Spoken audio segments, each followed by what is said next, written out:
परमात्मने नमः। आज का बड़ा ही रोचक प्रकरण है। सत्यभामा जी द्वारा भगवान कृष्ण के दान का प्रकरण है एवं नारद जी द्वारा द्वारिकापुरी के 9 लाख स्फटिक मणि एवं चांदी के महलों को देखने की इच्छा। पहले सत्यभामा जी के दान वाले प्रकरण पर आते हैं।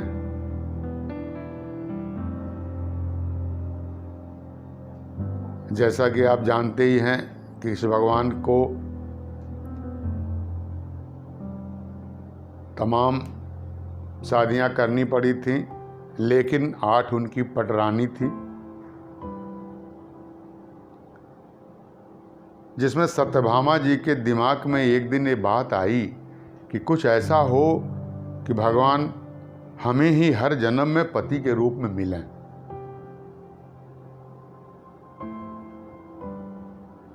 यह बात उनके दिमाग में आ रही है। सोच रहे हैं कि मैं कौन सा ऐसा उपाय करूं, व्रत करूं, दान करूं, क्या करूं कि जिससे कि हमारी ये इच्छा पूरी हो जाए।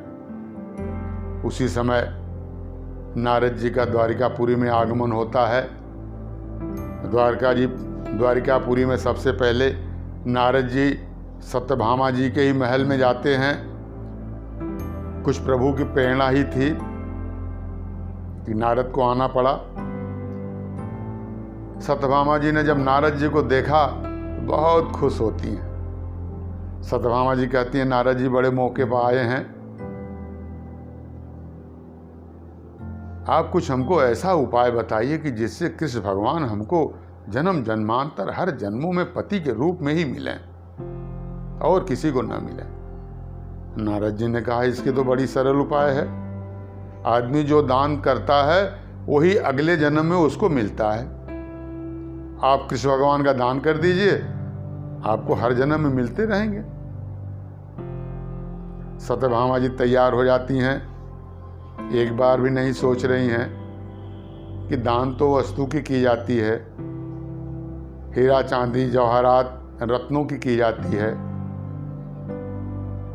गाय घोड़ा हाथी इत्यादि इन लोगों की जाती है, इन वस्तुओं की, इन जानवरों की। नारद जी ने कहा, ठीक है, अगर आप दान करना चाहती हैं तो संकल्प ले लें और संकल्प ले करके अब आप कहिए कि मैं कृष्ण भगवान को दान देना चाहती हूँ। सत्यभामा जी ने हाथ में जल लिया, संकल्प किया कि मैं आज कृष्ण भगवान का दान करना चाहती हूँ, जो भी लेना चाहे ले ले। अब सवाल है, कृष्ण भगवान का दान लेगा कौन? कोई लेने के लिए तैयार नहीं हो रहा है। नारद जी कहते हैं, भाई नहीं कोई तैयार हो रहा है तो हम ही दान ले लेते हैं, आपकी बात है। अब आपके लिए, आपकी इच्छा के लिए हम दान लेने के लिए तैयार हैं।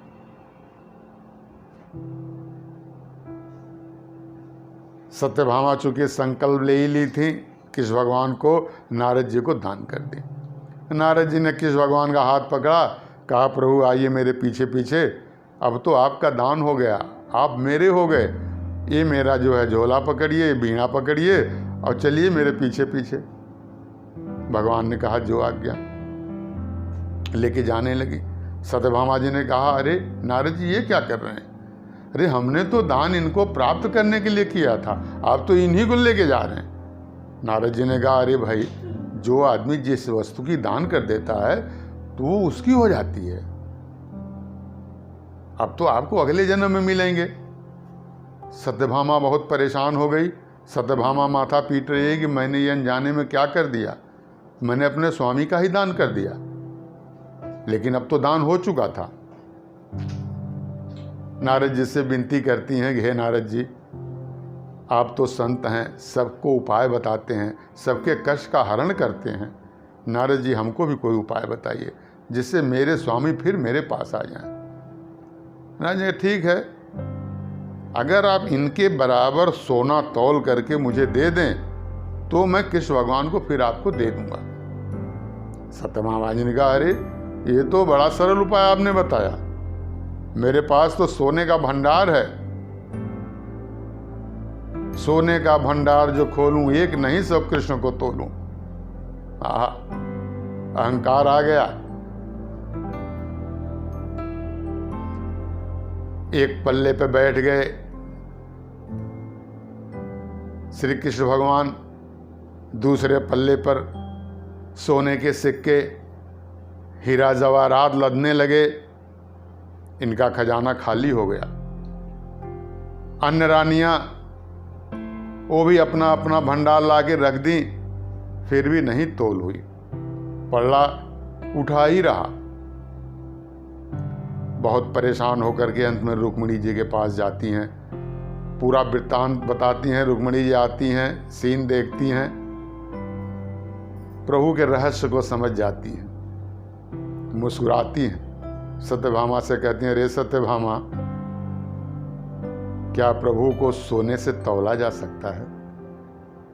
तुम प्रभु को सोने से तौलने चली थी, वो सोने से बस में होते हैं।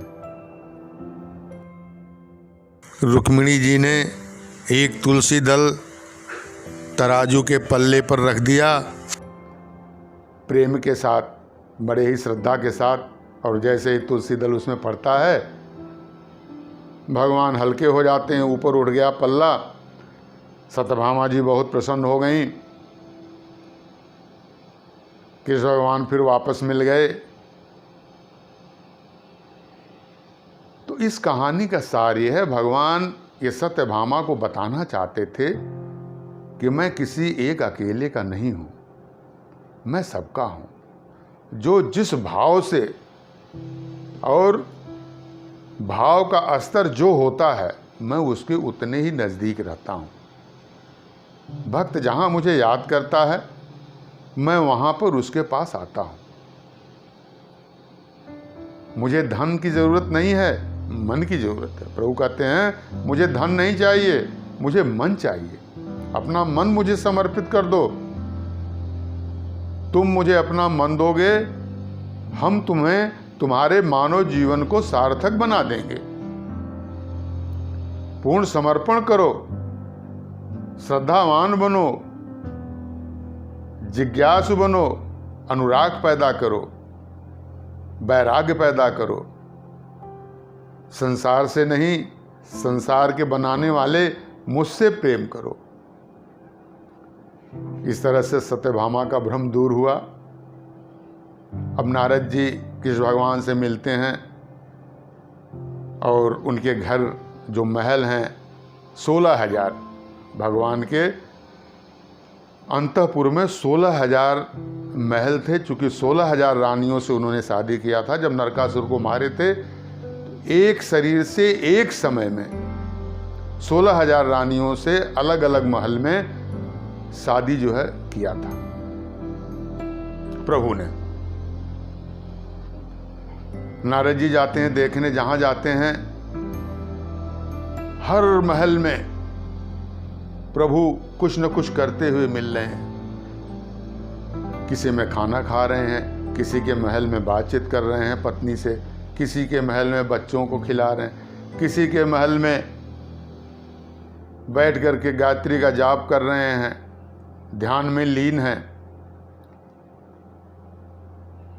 अपनी योग माया की शक्ति से प्रभु ने अपने ऐश्वर्य शक्ति का विस्तार किया, और हर महल में नारद जी को दिखाया कि मैं अकेला ही हूं, लेकिन सर्वत्र रहता हूं। मेरे अनंत रूप हैं।